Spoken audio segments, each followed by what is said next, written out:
First thing the continuance did, when they dropped out of transit, was run a survey pulse. We knew they would. We had been waiting 35,000 years for them to do exactly that. I was standing at the forward rail of Carith Station when the pulse hit, a wash of low electromagnetic frequency that rolled across the plateau like a warm tide, harmless, old-fashioned, the kind of signal a civilization uses when it expects to be the only one listening. It lasted 4 seconds. In the valley below me, Vora Reach stretched from escarpment to escarpment, 40 kilometers of tower and bridge and orbital transit, spire lit by afternoon light, and not one alarm sounded. The city didn't even flinch. My adjutant, Soren, came to stand beside me at the rail. She was 26 years old and had never seen an alien fleet before. I was 68 and had spent the last 30 years of my career making sure that when she finally did, we would be ready. Grid response? I asked. Nominal, she said. The outer nodes absorbed the pulse and retransmitted it inward on schedule. They're reading it now. I nodded. The Veil Continuance. That was the name we had reconstructed from their own dormant records, buried inside the grid itself. Had left a harvesting infrastructure on Earth 35,000 years ago. It was a beautiful piece of engineering, even by our current standards. A lattice of subsurface resonance nodes distributed across 6 continents, designed to draw trace mineral power concentrations toward collection points on a schedule keyed to their return transit window. They had seeded it like a farmer seeds a field. They had never imagined the field would learn to read the planting instructions. We found the grid 8,000 years after they left. The civilization that found it was not the one they had left behind. That civilization had been ice and silence and scattered fire. The one that found the grid could smelt iron and build walls and ask questions about the sky. It took them another 3,000 years to understand what the grid actually was. Took them another 1,000 after that to stop arguing about whether to destroy it. The decision to keep it was the best decision our species ever made. Fleet composition? I asked.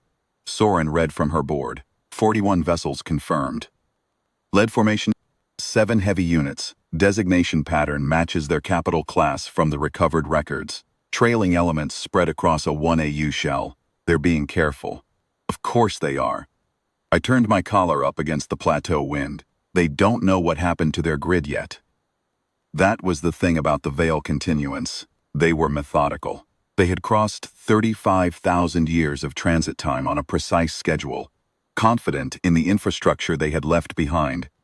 Now they were running their survey pulse and waiting for the grid to report back in the correct frequency on the correct harmonic signature. They would wait approximately 4 minutes before they ran a second pulse. They would wait 10 minutes after that before they attempted a direct reactivation command. We knew all of this because the grid had told us.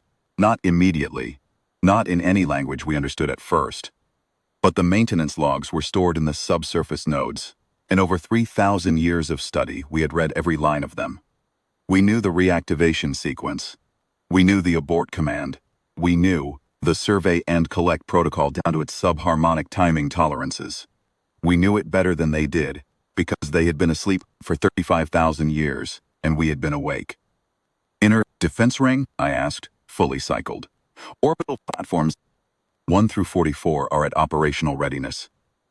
The Keth Meridian and her squadron are holding position at the L2 point. Ground-based arrays are hot but passive. Soren paused. Vora Reach Civil Alert is at yellow. People know something's happening, but they're not. Frightened. The towers are lit up. A lot of people are watching. I looked down at the city. She was right. The observation platforms on the upper towers were dense with figures. Children, most likely. Children and their parents, doing what people have always done when something comes out of the sky. Looking up at it with wide eyes, trying to decide whether to be afraid. They had decided by and large not to be. That trust had been earned slowly, over generations of work. I was glad of it. The continuance ran their second pulse at the 4-minute mark, exactly as predicted. This time, the grid answered them. Not in the way they expected. The grid received the reactivation command and responded. But the response came back on a modulated carrier that the continuance had not transmitted. It came back in the correct Veil harmonic signature, in the correct maintenance protocol frequency, in a dialect reconstructed from their own archived logs. And, it said, in the closest translation we had been able to produce. This infrastructure is currently operating under revised stewardship parameters. Please hold your position and await further instruction. Soren watched her board. They've gone quiet. Yes, I said, they have. The silence from the continuance fleet lasted 11 minutes. I had been told by the analysts at Grid Authority that this was approximately how long it would take their command staff to cycle through the full diagnostic cascade to confirm the grid was intact, that it had not been destroyed or buried or simply degraded beyond function, and to begin processing the fact that it had spoken back in a voice that was not theirs. 11 minutes was a long time for a civilization that had crossed the dark between stars on a schedule. It meant the diagnostic cascade had not given them the answer they were expecting, and they were running it again. I could imagine what was happening aboard their lead vessel. A crew that had crossed an unimaginable distance on a routine collection run, watching their own grid speak back to them in their own language in a voice that was not theirs.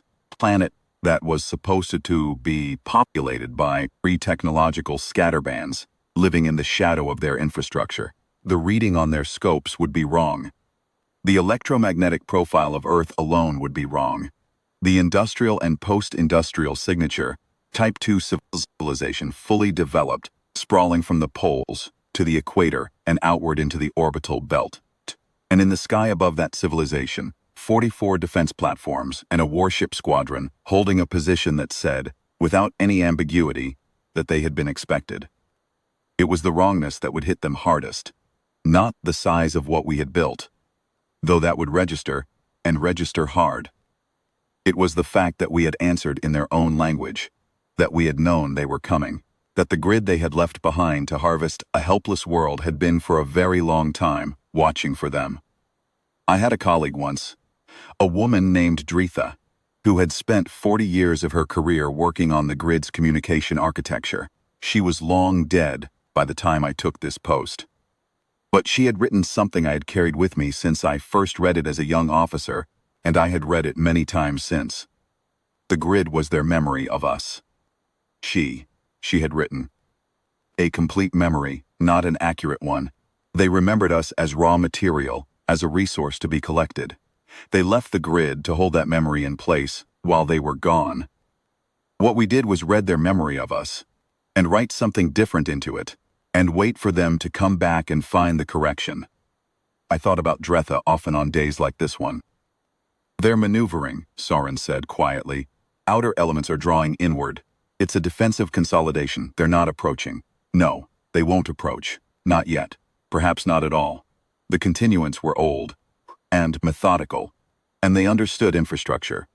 They would understand, looking at what they were looking at, that the thing they had built as a key had been recut to fit a different lock. They would be calculating.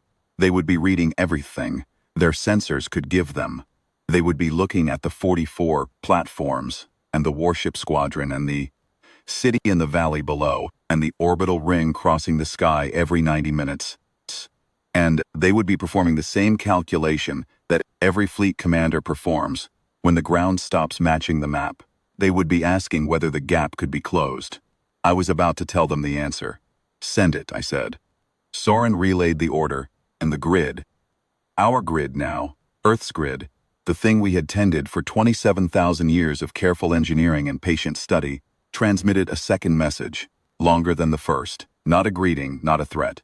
A statement of fact, delivered in the continuance's own archival maintenance protocol, in their own preserved dialect, at the resonance frequency their engineers had specified in the original construction documentation. It told them the date of grid acquisition. It told them the date of full re-engineering completion. It told them the current operational status of every node, cross-referenced against their original installation manifest, and noted which nodes had been upgraded and by how much. It told them the current stewardship designation of the infrastructure.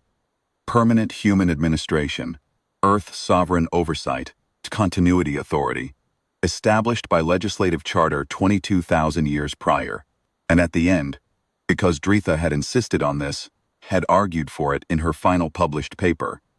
And because every subsequent grid authority director had agreed with her, the message included the original Vale construction date as recorded in the maintenance logs, followed by a single line in their own archival notation. We have maintained this installation in your absence and improved upon it. We consider ourselves good stewards of what you built. We wish you safe passage outward. Soren was quiet for a long moment. They're reading it, she said. I know.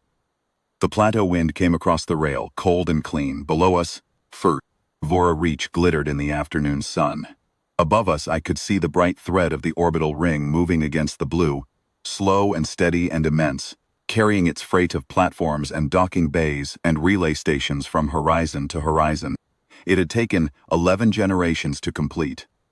My grandfather had watched its construction from a city 3,000 kilometers from here, a young man standing on a rooftop, looking up at a line of lights appearing one by one in the sky. He had told me about it once, when I was young. He had said it felt like watching someone light a road. He hadn't known who the road was for. He had only known that it would matter someday. Outer elements are moving, Soren said.